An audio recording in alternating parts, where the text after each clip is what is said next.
Hello everyone.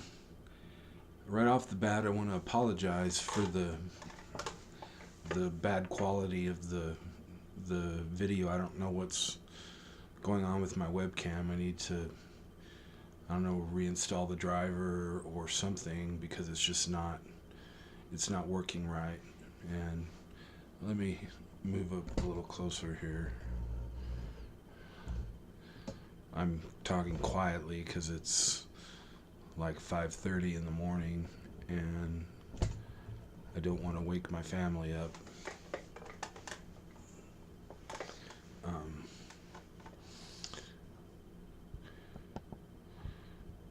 that might be a little bit better. So, uh, yeah, it's been a few days again, and this time it's been because I've been sleeping a lot. And not a depression sleep. It's just, I think it's just catching up from the lack of sleep that I had at the beginning of the year from the mania. And I think the Latuda and the Seroquel together is really helping to not only stabilize my moods, but also giving me that extra ability to put the hallucinations in the background and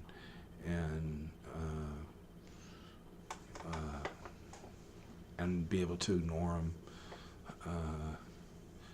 I saw my mental health care social worker on Thursday. She comes to my house once a week.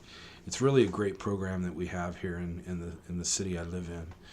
It's called the Emergence Healthcare Network, and there's several locations around the city in different areas, kind of strategically located, and they offer mental health services in the form of mental health care worker visiting your house once a week. They'll even, if you're suicidal, they'll even be in charge of your medication and bring you a box that just holds 7 days. So if you do become impulsive and you want to overdose, you'll just have 7 days, which really wouldn't probably do anything other than make you sick. And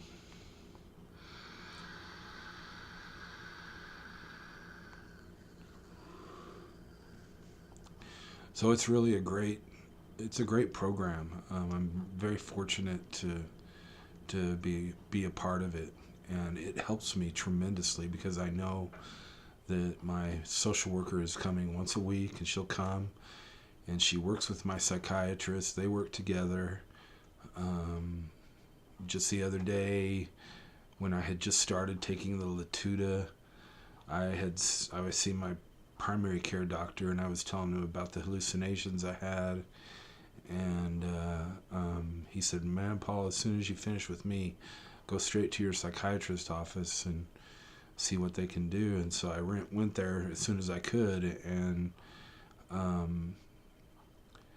I saw a nurse, and then the nurse talked to my psychiatrist, and then they decided they'd go ahead and increase the dosage on my Latuda.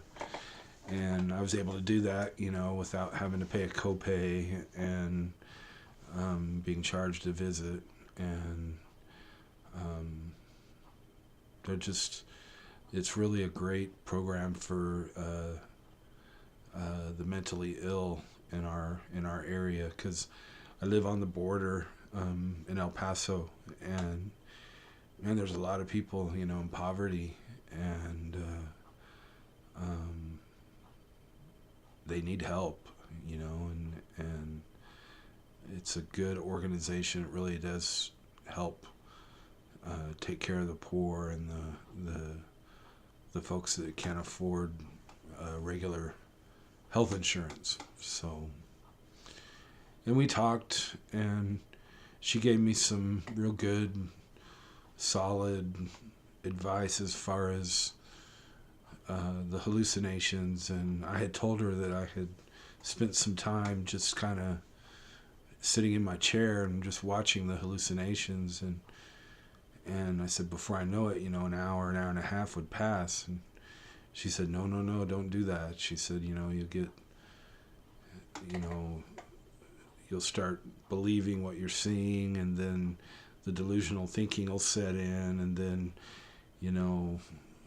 that when the commanding voices come, you'll start doing whatever it is that they tell you to do. And she said it's just not a good thing to do. So I really got to watch myself, because it's real easy when I'm up at like 5 o'clock in the morning and everyone's asleep. It's real easy to just kind of sit back and watch the picture show happen all around me and stuff. And, as I've said previously, I've never really dealt with hallucinations on this level in my mental health journey. It's been quite a I don't know what the word would be, but it's been scary, and it's been enlightening, kind of. It's been stressful.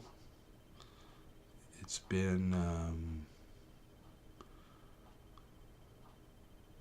sometimes, honestly, the things I see are beautiful.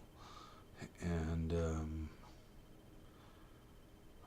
but I know it's not based in reality, and that's such a difficult thing to admit, and to realize that a good part of your mind isn't based in what's real, or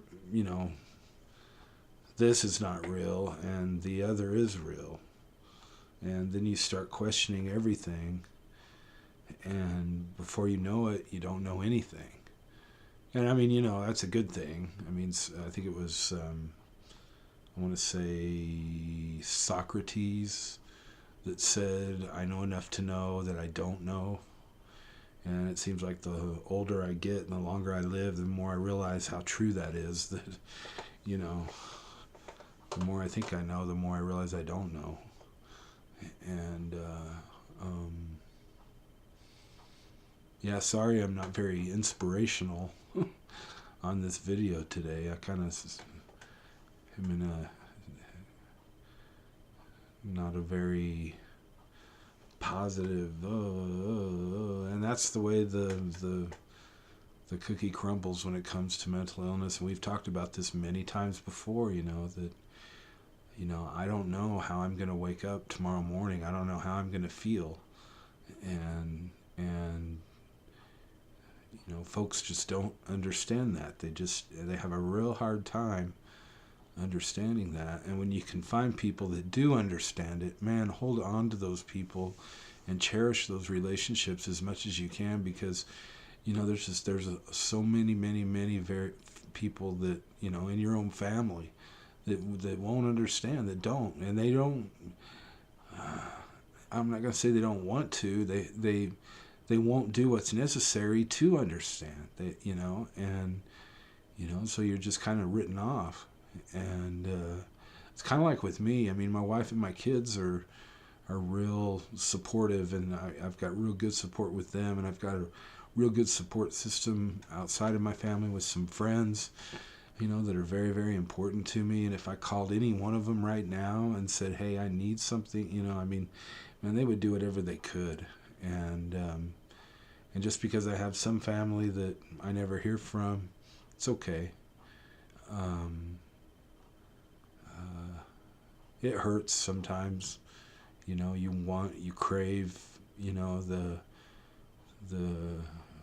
relationships. And I don't know, with the dynamic in my family, I don't know what it is, what I've done or not done, that I don't, if I want there to be communication, it's up to me. None of them will proactively call me. It's up to me. And honestly, lately, I don't care, and I feel like, okay, it's up to me. Well, I don't really care. And so I focus on the people that are in my life that are support and that have a genuine interest in my well-being, and I try to stick with that and not focus on what I don't have, and I love my family. There's not anything in the world I wouldn't do for them, and I just have to accept that the things are the way they are. It is what it is. And I used to hate that statement, it is what it is, but you know, that's it, you know. That's as good as it gets. It is what it is. And I can spin my wheels trying to fight it, or you know, I can accept the way things are and hollow out for myself a place of safety and security with the people that I love and respect, that love and respect me as well. And to be able to do that and to be able to have that kind of support is, you know, is paramount to recovery in mental illness. A support system is so very, very, very important. And especially it being people that really do support you, that really understand what it is that you're going through, that if you need to vent, if you need to talk, you know, they understand, you know, what it is. And some of us are fortunate to have that, and others of us are not so fortunate. So maybe I can make another video later on today when the kids and my wife are gone, and we'll be talking to you soon. Okay? Take care. Bye-bye.